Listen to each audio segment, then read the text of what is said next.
ଥିଲା ମଙ୍ଗଳବାର ଧନୁ ତାଙ୍କର ମଙ୍ଗଳ ବୁଧବାର ଛୁଟିକୁ ମଙ୍ଗଳବାର ନେଇଯାଇଥିଲେ କାହିଁକିନା ମମି ଘରିକା ସଡ଼ନ୍ ଆସିକି ପହଞ୍ଚିଥିଲେ। ମମିଙ୍କର ଦେହ ଖରାପ ହେଇଥିଲା ତ ମମି କହିଲେ ଟିକେ ଗାଁକୁ ଯାଇକି ବୁଲି ଆସିବା, ହସ୍ପିଟାଲ କାମ ତ ସରିଗଲା ତ ଆମେ ଗାଁକୁ ପଳେଇ ଆସିଥିଲୁ।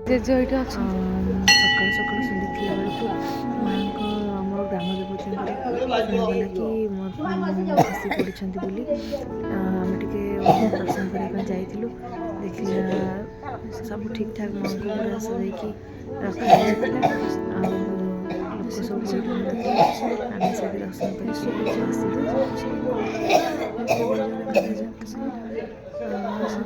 ଦର୍ଶନ କରି ବାହାରି ଥିଲା ଆମର ପୁରୀ। ତ ସକାଳୁ ଗାଧୋଇ ଗାଧୋଇ ସବୁ କାମ ସାରିକି ଏକାଥରେ ଘରୁ ବାହାରି ପଳେଇ ଆସିଥିଲୁ।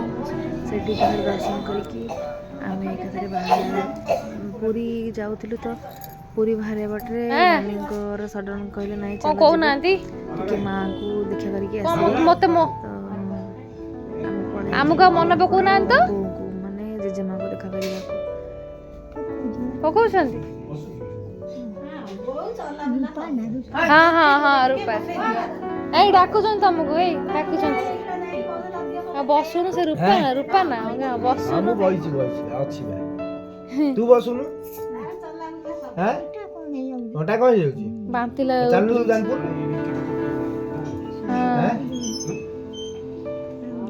ଆଉ ଯିବୁନୁ କାହିଁକି? ଆଉ ବୋଉ ଖୋଜୁଛନ୍ତି ଆଉ ଯିବୁନୁ ଆମ ଘରକୁ କଣ ଯିବ କି ଏବେ ନେଇଯିବ? ଆଉ ଯିବେନି କଣ ରୂପା ନା କଣ ବସିବ? ବୋଉ ଆସିବ କହୁଥିଲେ ଆସିବ ବୋଲି। ହଁ ବୋଉ ବାହାରିଲେଣି କେଥର ଆସିବେ ବୋଲି ଆସିବେ ଆଉ।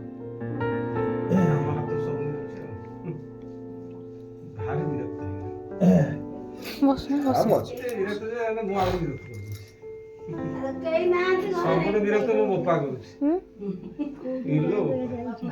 କଣ ଗାଁ କାଲି ଆସିଲୁ।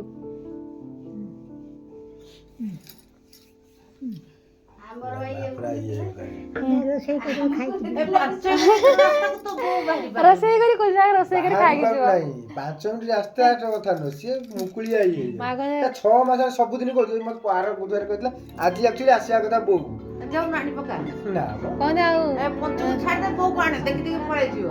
କହୁଛନ୍ତି ଆଉ ରୋଷେଇ କରି ଖାଇକି ଯାଅ।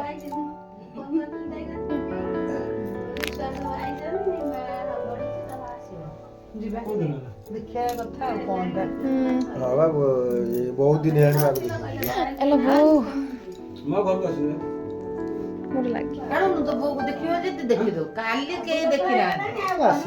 ସେଇଥିପାଇଁ ମମି ତାଙ୍କର ଯାହା କରିବେ ଆଜି ଏବେ, କାଲି କେହି ଦେଖି ନାହାନ୍ତି।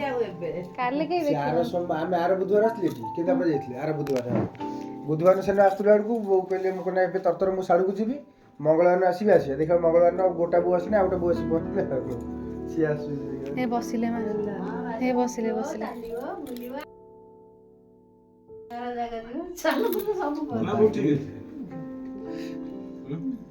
ମା ଟିକେ ଅନେଇଲେ। ସୁନ୍ଦରୀ ମା ମୋ ସୁନ୍ଦରୀ ମା ଅନାନ୍ତି ଇଆଡେ। ମୁଁ ଫାଷ୍ଟ ମାଙ୍କ ଫଟୋ ଉଠେଇଥିଲି ହସ୍ପିଟାଲରେ।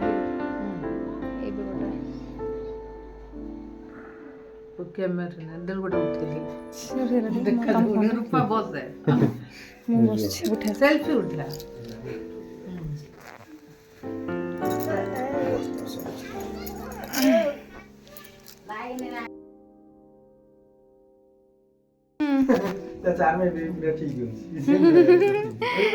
ମା ଏବେ ବି ସୁନ୍ଦର, ଏବେ ବି ସୁନ୍ଦର। ଶାଢୀ ଫାଢୀ ନ ପିନ୍ଧିକି ନାଇଟି ଗୋଟେ ଦେଇଦିଅ, ସବୁ ପିନ୍ଧିବ। ଉଠଉଛୁ ଫଟୋ ନା ବସନ୍ତୁ ଭିଡିଓ କରୁଛି ମାଙ୍କ କଥା ଟିକେ। ବୋଉ ମତେ ଜାଣିପାରୁଛୁ?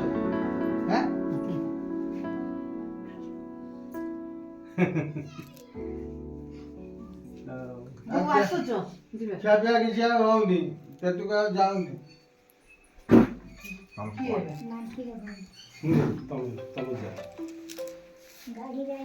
ତାକୁ ଭିଡିଓ କଲ୍ କରିଦେଲେ ହବ। ବୋଉ କରିଦେବା, ବୋଉ ଭିଡିଓ କରିଦେଇ। କଣ କୁହ? ସୁଇଟର ଛାଡି ଦେଇଛି। ଆଉ ତାହେଲେ ରାସ୍ତାକୁ ଆଣ। ନହେଲେ ଶାଢ଼ୀ ପିନ୍ଧିକି ଥାଅ ଶାଢ଼ୀ ପିନ୍ଧିକି ଥାଅ ନାଇଁ ତମେ ଶାଢ଼ୀ ପିନ୍ଧ ଶାଢ଼ୀ ପିନ୍ଧିଲ କି ନାଇଟି ଗୋଟେ ପିନ୍ଧ ନାଇଟି ଉପରେ ନାଇଟି ଯିବେ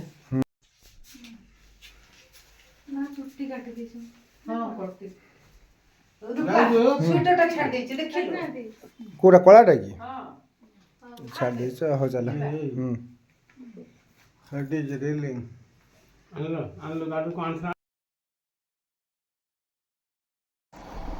ଜାଣିପାରିବନି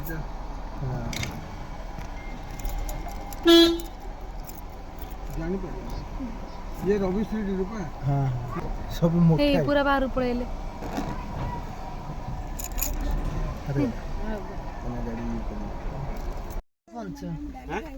ତମେ ୟଙ୍ଗ ବୋଲି କହୁଛ ତ ଶିଶୁଟାକୁ ଦେଖ ପିଲା ଗୋଟେ ସିଏ ସମସ୍ତେ ସେ ଅବସ୍ଥା ଯିବେ ତ ଆସିବେ କଣ ନୂଆ ନା ୟଙ୍ଗ ବୋଲି କାହିଁ କହୁଛ ତମେ ଆମ ବୁଢା ଯାହା ଚିଡଉଛି ମୁଣ୍ଡ ଖରାପ ହବ ନା ସିଏ ଯାହା ହେଲେ କଣ ଆମ ଦେଶ ଭଳିଆ ସଂସାରରେ କେହି କରିପାରିବେ ତାହା ତ କେ ମାନେ କରିପାରିବେନି ବି ଚାହିଁଲେ କି ଯିଏ ଯୋଉ ଯେତିକି ହେଇ ସାଇଡ ଉଠ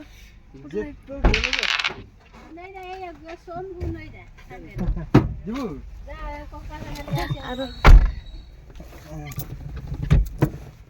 ହେଇ ମା ଦେଖ ମୋ ଫୋନ ଅଛି ତ ନା ମୋ ଫୋନ ତୋ ଫୋନ ବ୍ୟାଗରେ ଅଛି ମା ଦେଖାଉଛି ଏଇଟା ପଛରେ ରଖିଛି ବ୍ୟାଗରେ ରଖିଦେଲି ଇଏ ନାତି ନେଇକି ହଁ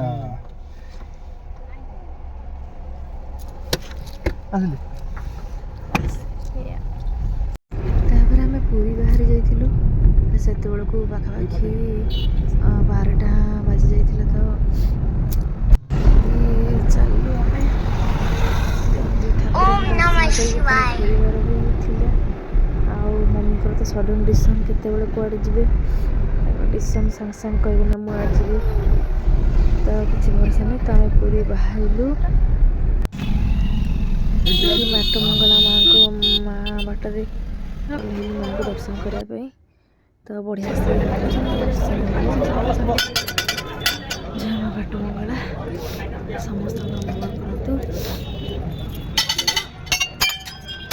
ଏଠି ମମି ଆଉ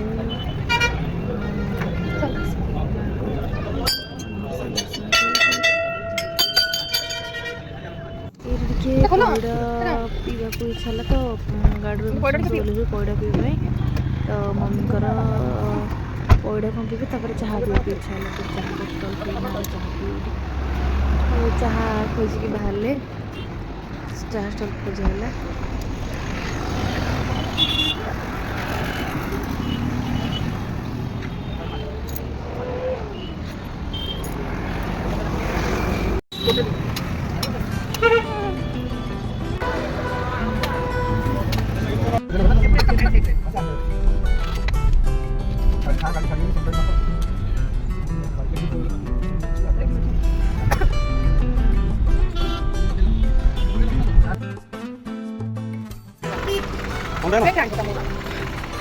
वही मम्मी को बैग दियो रो रो रो रो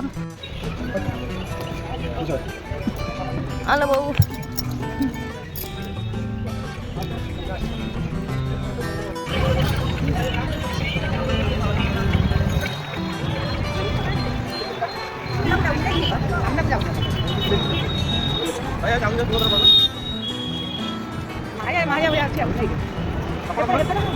मम्मी को मोबाइल सेठी ना कबा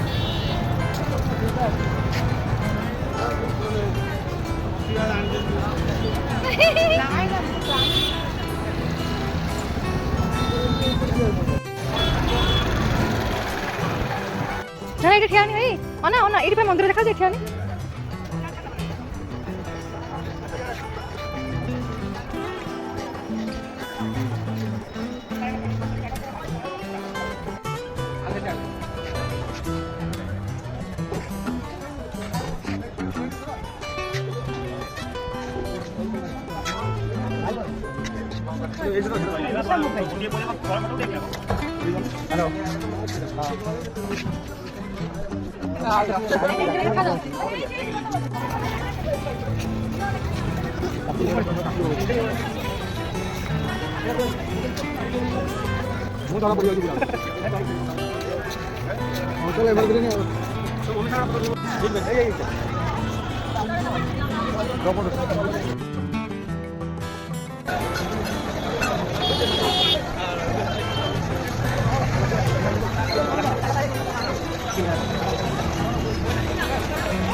মামি আজ ঠাকুর কেমি দর্শন কলে কোন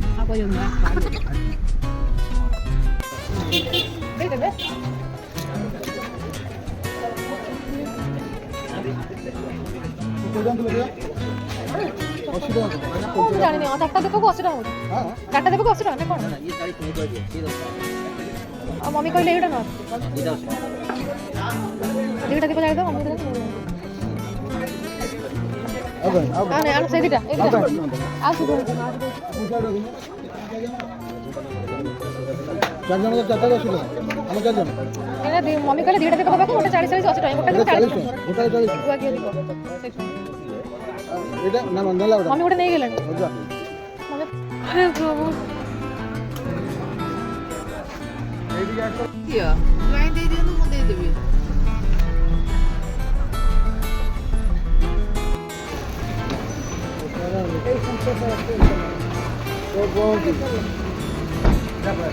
জানা মু আসছি